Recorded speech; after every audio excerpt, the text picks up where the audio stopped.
A nearly new luxury car rolls into a salvage auction. Its cabin is clean, the glass is intact, and the damage may look limited to one corner. The listing may even say the car started, went into gear, and moved when it arrived. Yet, the insurer called it a total loss. How can a car that appears to need a $15,000 repair be written off when it once cost $70,000? Because totaled usually answers a money question, not a mechanical one. The insurer is not asking whether somebody could repair the car. It is choosing the cheaper of two claim paths: pay to restore the car, or pay its pre-crash market value and recover money by selling the damaged car. The key is salvage value. A valuable wreck can be more likely to be written off because a strong auction return makes the settlement path cheaper, so the car may be physically repairable while repair is still the more expensive choice for the insurer.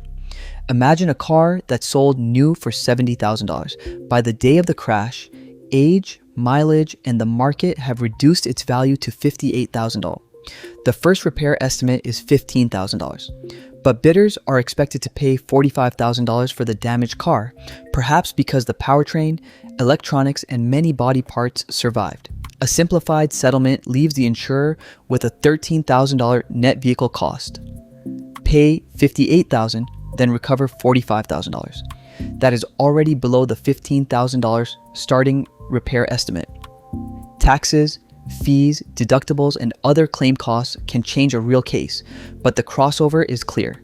The old sticker price creates a surprise, current value drives a decision, and the repair estimate is not a promise. An adjuster can price the damage that is visible before the car comes apart. Once a shop removes a bumper or body panel, it may find bent mounting points, damaged wiring, leaks, or distorted structure. Modern repairs can also require scans, precise measurements, and calibration of cameras or radar. Each discovery can add labor, parts, and specialist work. None of this proves that the car cannot be fixed. It means the insurer must compare a repair bill that may grow with a settlement whose auction return can be estimated before work begins. Delay belongs in that risk as well. A car waiting for a headlamp, sensor, or body panel can occupy a shop for weeks. Labor rates, paint, parts prices, and rental coverage can keep adding cost while the owner waits. The insurer therefore prices a process, not the dent visible in an auction photograph. What looks like a neat $15,000 job from outside may be a much less certain promise once the car is opened up. Now the paradox gets stronger. The same recent car that is costly to restore can be highly valuable at auction. A dismantler may want the engine, battery, doors, lamps, wheels, or control modules as separate inventory. A rebuilder may have lower labor costs, access to used parts, or a market where the rebuilt car can sell for enough. International demand can widen that market. These buyers are not taking over the insurer's duty to pay for the covered repair under the claim. They are buying a project or a collection of useful parts. The vehicle stays the same. The job, cost, and possible return change with the buyer. That difference explains why a successful rebuild does not prove the insurer made a mistake. The rebuilder starts by paying the salvage price and accepts a different business risk. The insurer starts with the owner's covered loss. A dismantler may never plan to return the whole car to the road. 3 rational buyers can place 3 different values on one wreck. A high bid does not show that restoration was cheap.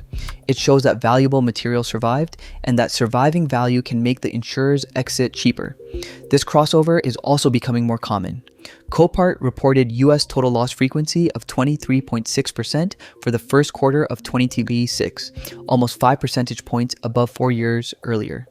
CCC separately reported an increase from 22.1% in 2024 to 22.8% in 2025.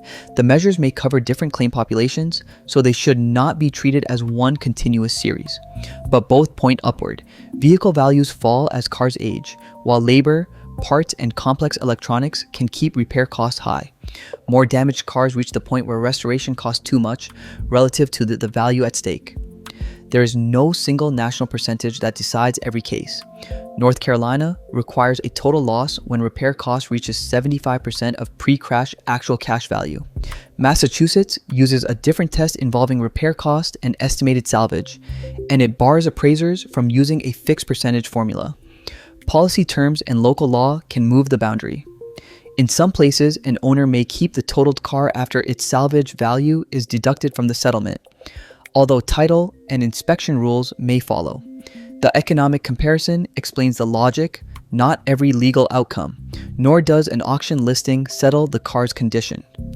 Copart's run and drive label means only that the vehicle started, went into gear, and moved forward when it arrived. It does not establish that the car is roadworthy now.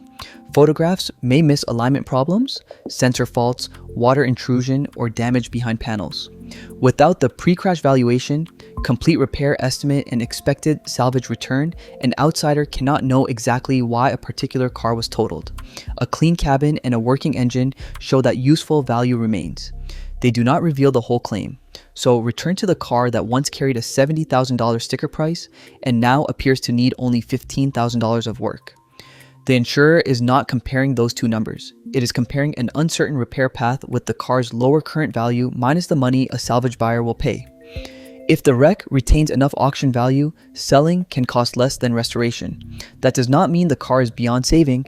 It means repairable and economical for the insurer to repair are different verdicts. The car is written off not because its value vanished, but because so much value survived.